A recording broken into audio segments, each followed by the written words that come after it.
Eu quero louvar e agradecer a Deus, porque mais uma vez, aqui pelo Portuguese Ministry, no Arizona, ministério que é liderado pela minha filha na fé, pastora ungida Marcela Dias, nós estamos tendo a oportunidade de estudarmos a palavra de Deus através do meu livro Bibliologia, Conhecendo o Livro de Deus. E nós estamos falando já no nosso estudo hoje, começando a parte 7, mas no livro nós ainda estamos no capítulo 5, falando sobre as cidades perdidas na Bíblia Sagrada. Cidades que foram citadas na Bíblia Sagrada, que até o início do século XX eram consideradas lendas, eram consideradas mitos, como que se nunca tivessem existido. E na parte 6, que falamos na semana passada, eu fiz aqui uma explanação sobre a grandiosidade da cidade da Babilônia. Babilônia, que nós tivemos duas cidades, dois impérios da Babilônia. O primeiro lá na Suméria, na antiga Mesopotâmia, quando o monarca Hammurabi, que foi também quem inventou o Código de Hammurabi. Então nós tivemos lá na Suméria, lá na Antiguidade, os primórdios da humanidade, a primeira Babilônia. Mas eu falei na aula passada, na ministração passada, que a grande Babilônia foi do rei Nabucodonosor. E ainda no nosso livro, no capítulo 5, eu quero destacar duas cidades. Quero destacar a cidade de Nínive, que teve o seu apogeu em 700 a.C., mas eu não poderia falar de Nínive e nem mesmo de Babilônia sem falar primeiro na cidade de Ur dos Caldeus, na antiga Suméria, porque a cidade de Ur ela foi desenterrada por um famoso arqueólogo chamado Leonard Uley. Foi ele quem escavou as ruínas de Ur dos Caldeus. Ur dos Caldeus, ela ficava lá na Suméria, na antiga Mesopotâmia. A palavra Mesopotâmia, você sabe, ela quer dizer entre rios. E a Mesopotâmia é aquela região que é hoje o Iraque, e é onde ficavam os rios. Por que entre os rios? Porque a Mesopotâmia ela ficava entre os rios Tigre e Eufrates. A Babilônia de Nabucodonosor, ela ficava às margens do rio Eufrates. E a cidade de Nínive, ela ficava às margens do rio Tigre.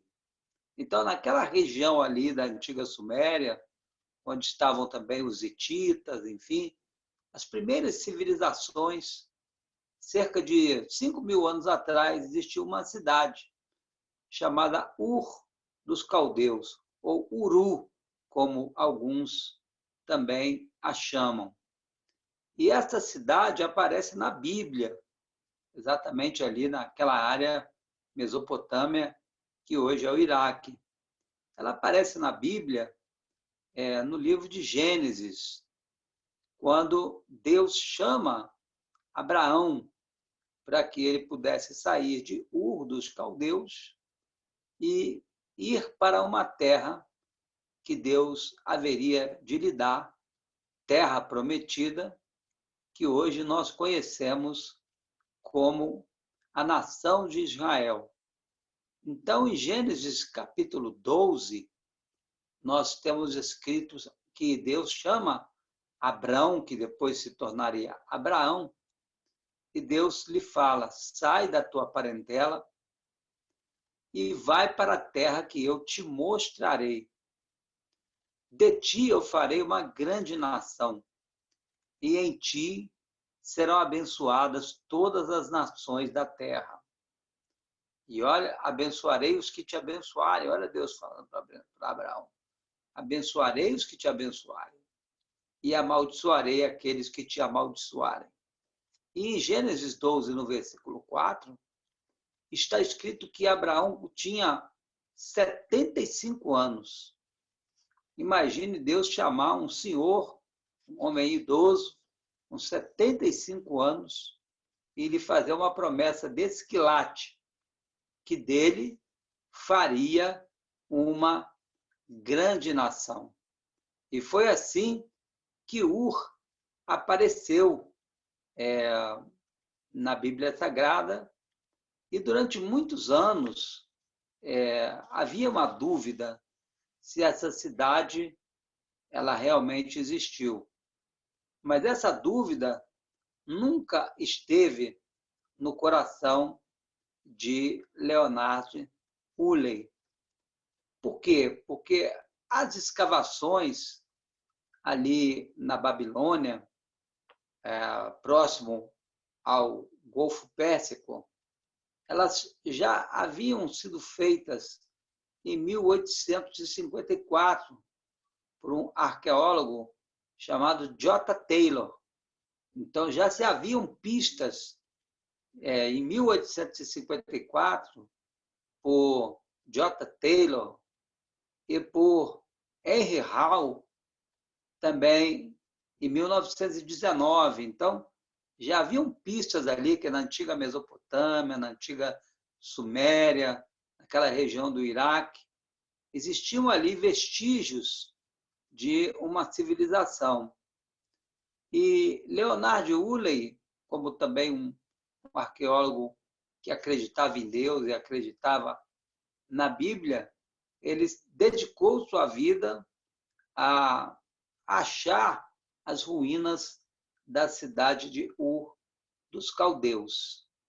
E isso aconteceu entre os anos de 1932 a 1934. E Charles, que era o nome dele, Charles Leonard Woolley, nasceu em Londres em 17 de abril de 1880. E ele morreu em 20 de fevereiro de 1960. Então, o nome dele era Charles Leonard Woolley. E ele foi quem realmente fez essa grande descoberta entre os anos de 1932 a 34, claro que precedido pelos trabalhos de escavações de J. Taylor em 1854 e de Henry Hall em 1999. E ele, então, aprofundou esse trabalho e ele acabou descobrindo as ruínas da cidade de Ur, a Ur dos Caldeus, de onde Deus chamou o patriarca Abraão. E essa foi, assim, uma das maiores descobertas, um dos maiores sítios arqueológicos que foram descobertos. E este arqueólogo ficou muito famoso por ele descobrir as ruínas da cidade de Ur. E essas ruínas, elas podem ser visitadas hoje lá no Iraque.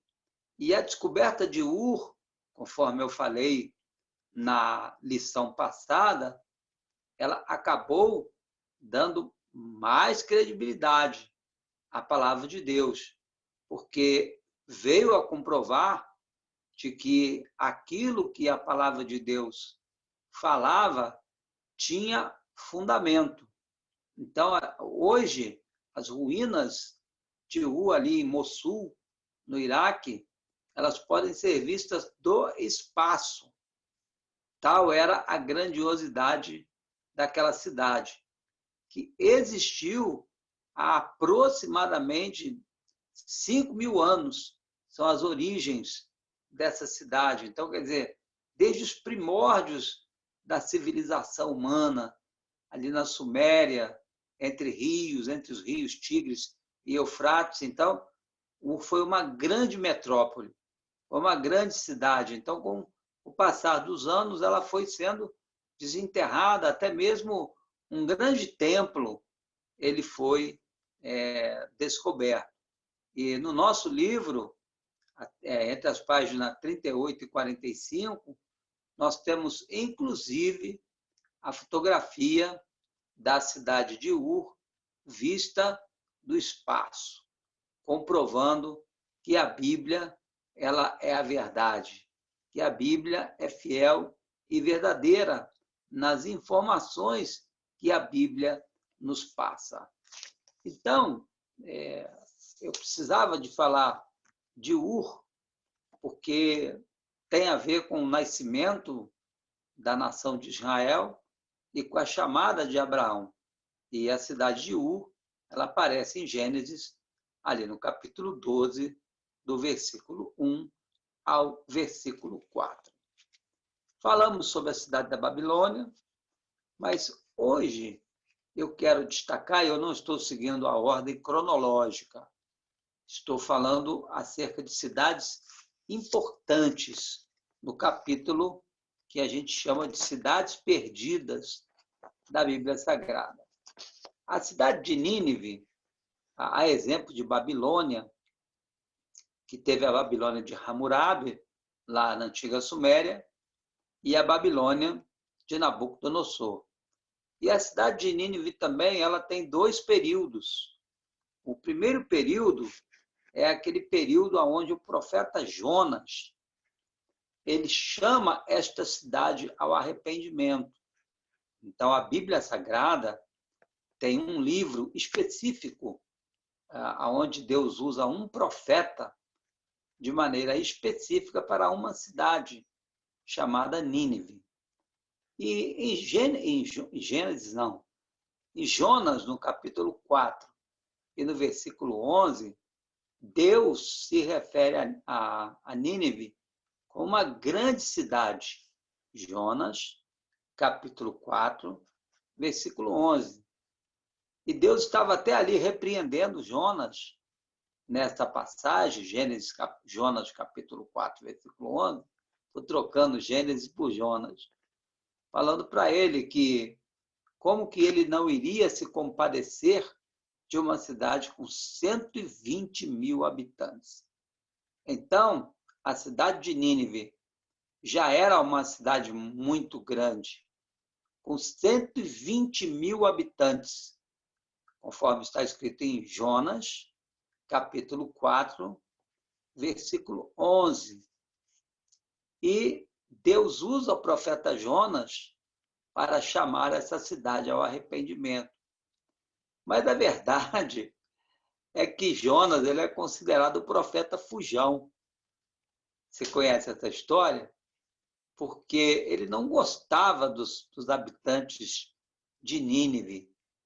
Jonas não gostava dos ninivitas e também não gostava da cidade, porque era uma cidade idólatra, era uma cidade muito rica, é uma cidade onde a prostituição era muito grande.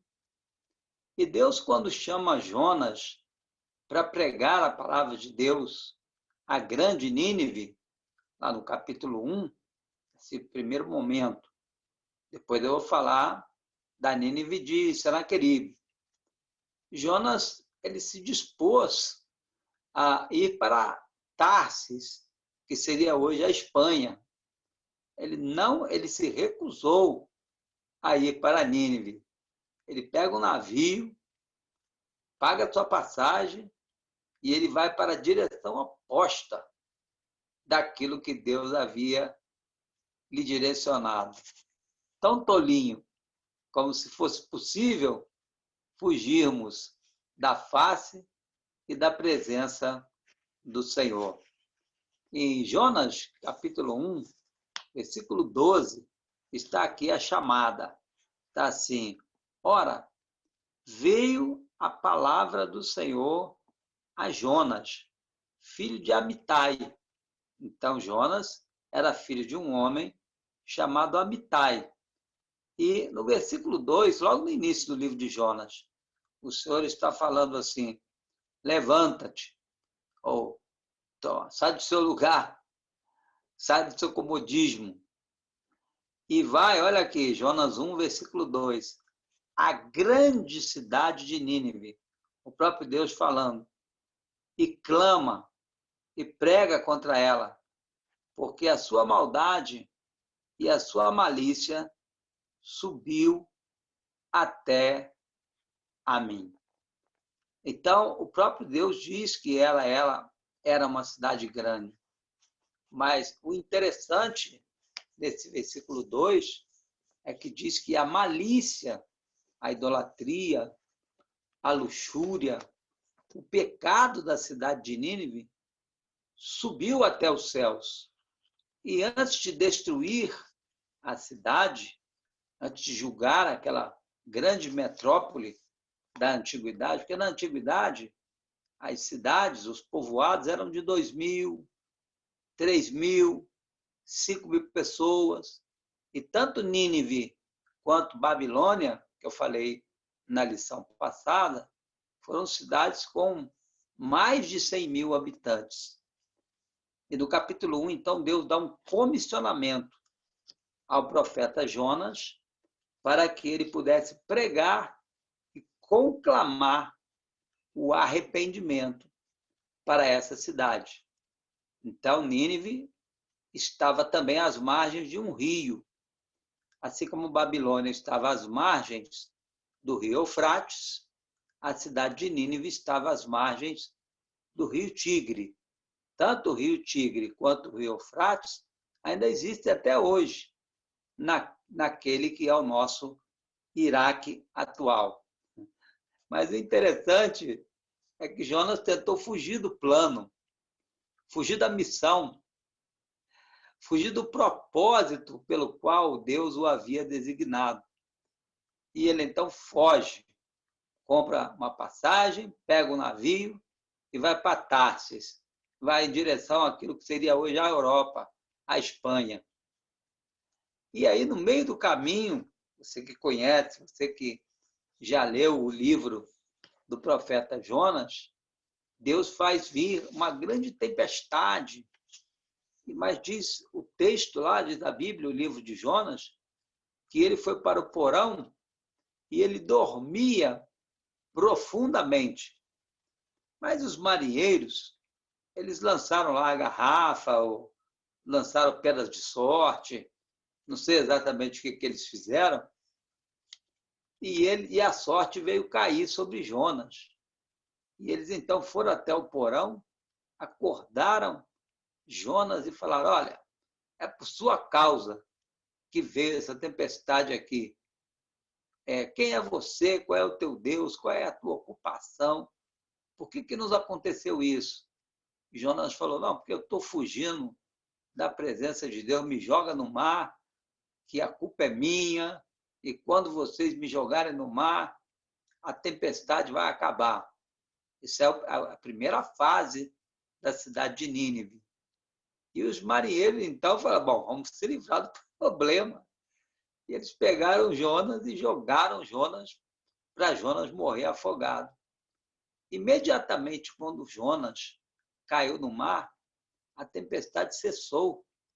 E o texto bíblico diz que aqueles marinheiros, homens experientes, eles adoraram ao Deus, Criador do céu e da terra, ofereceram sacrifícios ao Senhor, e eles se converteram sem ninguém pregar para eles. Só de verem aquela tempestade se acalmar, eles se converteram ali e se humilharam diante de Deus, reconhecendo o seu poder e reconhecendo a sua graça. Porém, quando as águas estavam entrando pelas narinas, a Bíblia fala que Jonas clamou que Deus mandou um grande peixe para engolir o profeta Jonas. E ele ficou 3 dias ali no ventre do peixe. E você sabe aonde foi que o peixe deixou Jonas, deixou ele exatamente na cidade de Nínive. E ele pregou, e toda a cidade, 120 mil pessoas, se converteu. E Jonas não ficou satisfeito. Jonas reclamou com Deus, porque ele queria que Deus tivesse destruído aquela cidade.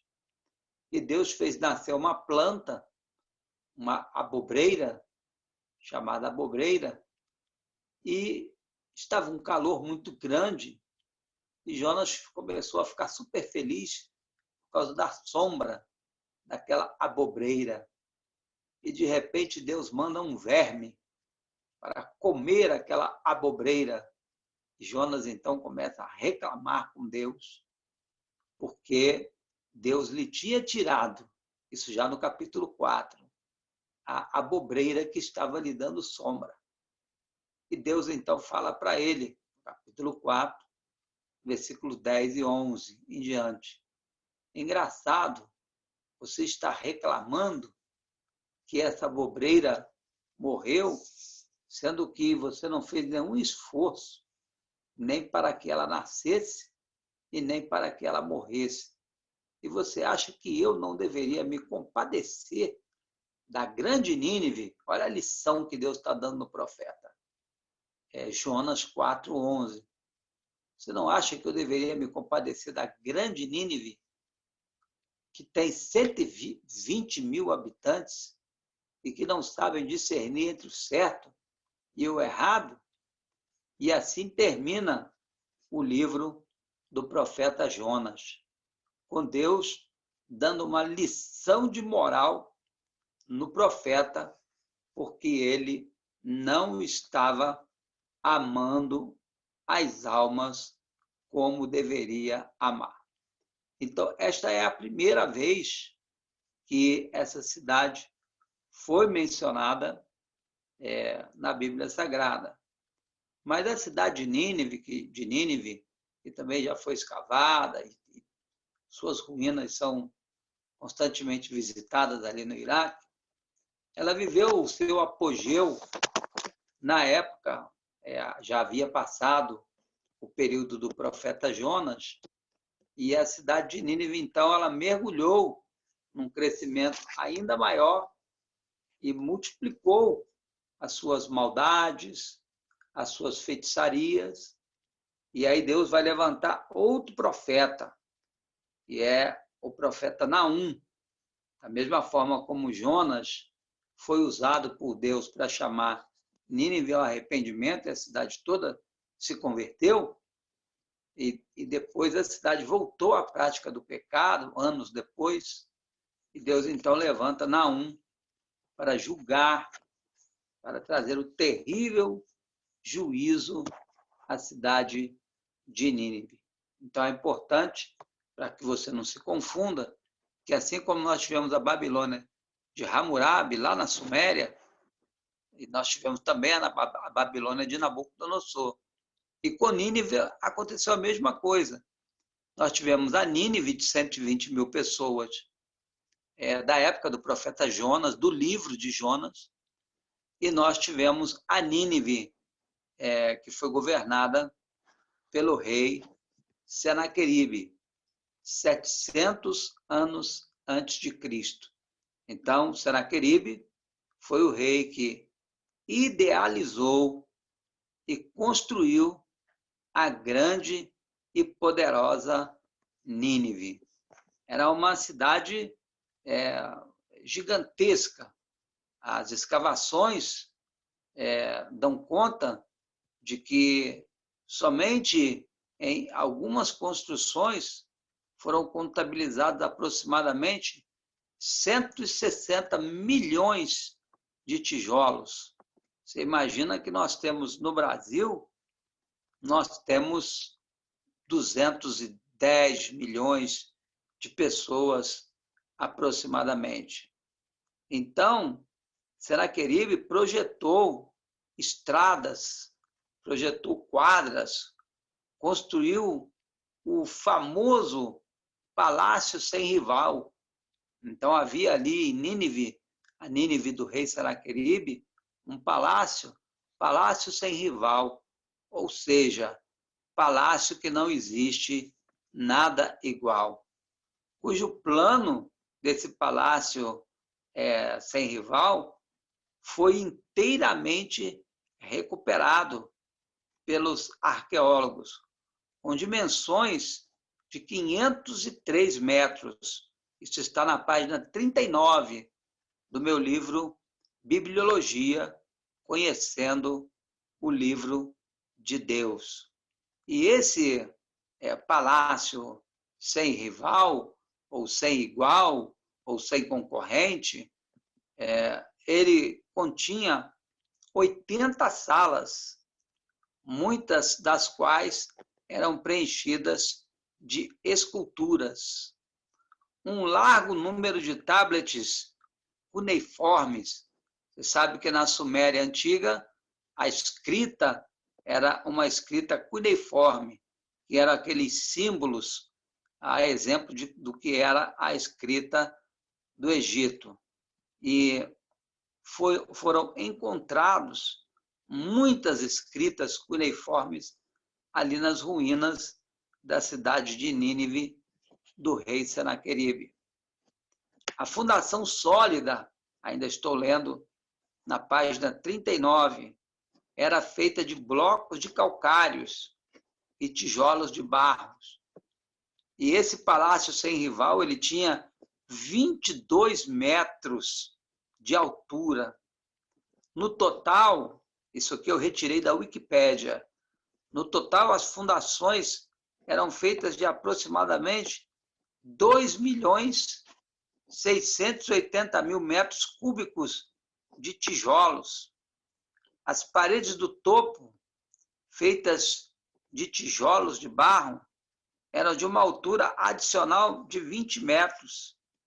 Algumas das principais entradas eram ladeadas por figuras colossais de pedras em portas que chegavam a pesar 3.000 quilos. E entre elas estavam leões alados e touros com cabeça de homem. Essa informação eu retirei da wikipedia.org. Mas a Bíblia Sagrada, ela registra, aliás, algo muito importante sobre o sentimento que estava no coração do rei Nabucodonosor. Em 2 Crônicas, no capítulo 32, do 10 ao 21, isso aparece também em Isaías, também faz menção à soberba de Senaqueribe. Mas eu vou ler, aqui na página 40 do livro, eu vou ler qual foi o sentimento de Senaqueribe. Assim como Nabucodonosor ficou soberbo por causa da Babilônia, conforme eu falei na última lição, também Senaqueribe se ensoberbeceu, não só pela grandiosidade de Nínive, como também por suas conquistas, porque ele foi um imperador, um rei muito poderoso, que destruiu todas as nações daquela época. Ele foi conquistando. Foi quando ele se dirigiu para conquistar Israel. E olha o que está escrito aqui em 2 Crônicas, no capítulo 32, do versículo 10. Isso foi na época do rei Ezequias, quando o rei de Judá, Ezequias, estava reinando. Olha o que Senaqueribe manda falar para Ezequias. Assim diz o rei Senaqueribe, rei da Síria. Então, o Império Assírio, 700 a.C., foi um grande império posterior à Babilônia. E a capital era Nínive. Não a Nínive de Jonas, mas a Nínive do rei Senaqueribe. Então, a capital da Síria era Nínive. Então, assim diz Senaqueribe, mandou falar para o rei Ezequias: em quem você está confiando para não sair de Jerusalém, porque Senaqueribe havia sitiado Jerusalém, cercado Jerusalém, na época do rei Ezequias. Versículo 11. Porventura, vocês, povo de Judá, não se deixem enganar por Ezequias, porque vocês vão morrer de sede e de fome. E quem é o Deus de vocês para livrar vocês das minhas mãos? Isso aqui é o Rabsaqué, que era um emissário de Senaqueribe, que estava falando, mas estava falando em nome do próprio rei Senaqueribe. Mas era o oficial chamado Rabsaqué que estava falando isso. Agora, olha o que Rabsaqué fala para Ezequias, no verso 14. Qual é, de todos os deuses das nações que nós já vencemos, que meus pais destruíram, que os puderam livrar? E quem é o Senhor Deus de Israel? Assim diz Senaqueribe para você, Ezequias. E quem é o Senhor Deus de Israel que possa livrar vocês das minhas mãos? E o versículo 20, 2 Crônicas 32, 20. Mas o rei Ezequias e o profeta Isaías. Então, o rei Ezequias era contemporâneo do profeta Isaías. Eles oraram e eles clamaram ao Deus do céu. Então, quando Rabsaqué começou a afrontar Israel, então Ezequias imediatamente chamou o profeta Isaías. Isso se deu por volta de 700 a.C. E eles, então, começaram a clamar. Isaías 37 também está falando a mesma coisa. E lindo foi que eles não precisaram fazer nada, porque está escrito que o Senhor enviou um anjo que destruiu o arraial da Assíria, e esse anjo matou cerca de 180.000 soldados, guerreiros, valentes, príncipes e os chefes da batalha. E Rabsaqué, juntamente com Senaqueribe, voltaram para a sua terra. E quando Senaqueribe entrou na casa do seu Deus, alguns dos seus próprios filhos o mataram à espada. Olha que coisa, hein? 2 Crônicas 32, do 10 ao 21. Você pode depois ver mais detalhes sobre este capítulo. A afronta de Rabsaqué e Senaqueribe, quando Senaqueribe volta, ele foi humilhado, porque o anjo do Senhor eliminou o seu exército, os seus próprios filhos o mataram.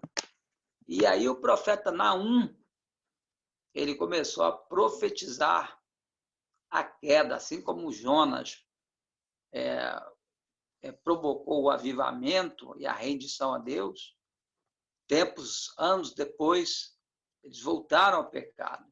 E aí Deus levanta o profeta Naum para que ele pudesse, então, profetizar. Ele era um profeta de juízo, Naum. Então, em Naum, capítulo 2, versículo 8 e 9, está escrito assim: Nínive, desde que tu existes, tu tens sido um tanque de águas. Por que tanque de águas? Porque Nínive estava às margens do rio Tigre, assim como Babilônia estava às margens do rio Eufrate, onde é hoje ali o Iraque, onde era a antiga Mesopotâmia, que quer dizer entre rios, entre os rios Tigre e Eufrate. Então Deus fala através de Naum: Nínive, desde que existe, tem sido um tanque de águas. Elas, porém, vão fugir de você. Parai, clama-se, Nínive clama mas ninguém olha para tais. E aí, versículo 9, Naum 2:9. Saqueai a prata, saqueai o ouro, pois não há fim nos seus tesouros. Abastança há de todas as coisas preciosas. Você veja que Nínive era tão rica como foi a Babilônia. Mas o profeta Naum, ele começou a profetizar contra essa cidade, dizendo que os tesouros seriam saqueados e a abastança de coisas preciosas seriam roubadas.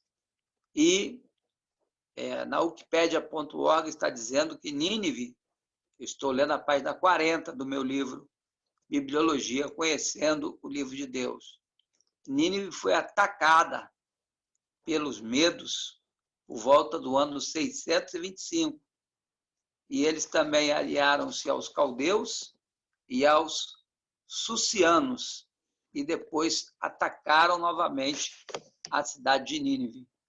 Então, Nínive ela foi atacada de 625 a 612 a.C., quando ela foi completamente arrasada até o chão. Então, a palavra do profeta Naum, ela se cumpriu, e Nínive ela foi sendo atacada. Então, mas tudo começou com a soberba do rei Senaqueribe, quando ele afrontou o Deus de Israel e quando ele afrontou o profeta Isaías, quando ele afrontou o rei Ezequias. O povo na cidade não pôde escapar quando os assírios foram massacrados, muitos foram deportados, e quando as ruínas foram encontradas lá no Iraque, muitos esqueletos foram encontrados, milhares de esqueletos foram encontrados pelos arqueólogos no sítio, que todo local de escavação é chamado sítio arqueológico, tá bom? Então, no sítio arqueológico de onde foi a cidade de Nínive. E o interessante é que em Naum, no capítulo 2, versículo 10, Naum falou assim: ela agora está vazia, esgotada e devastada. Derrete-se o coração, tremem os joelhos, em todos os lombos a dor, e o rosto de todos eles empalidece. Naum, capítulo 2, versículo 10. E Naum, inclusive, disse que eles seriam atacados por um exército vermelho, e era exatamente a cor dos guerreiros que os guerreiros usavam quando eles foram atacando. Nínive sofreu diversos ataques, mas tudo começou com o orgulho, com a soberba, com a prepotência. E no meu livro, na página 41, tem uma ilustração da cidade de Nínive sendo atacada. E no final dessa página 41, tem uma foto daquilo que é hoje as ruínas da cidade de Nínive. Um local completamente desolado. Não existe nada por perto. Um local completamente arruinado. E temos uma lição a aprender em especial na cidade de Babilônia e na cidade de Nínive. Tanto o rei Nabucodonosor, que se ensoberbeceu, mas Nabucodonosor, ele se humilhou, ele pediu perdão a Deus, mas infelizmente o seu filho Belsazar, ele acabou, eu falei até na última lição que era no capítulo 6, mas eu errei, é capítulo 5, quando o rei Belsazar ele faz uma orgia com os utensílios do templo do Senhor. Eu tinha falado que era Daniel capítulo 6, mas Daniel capítulo 6 é quando Daniel vai para a cova dos leões. Na verdade, é Daniel 5. Estou apenas só corrigindo uma informação que eu passei na última ministração.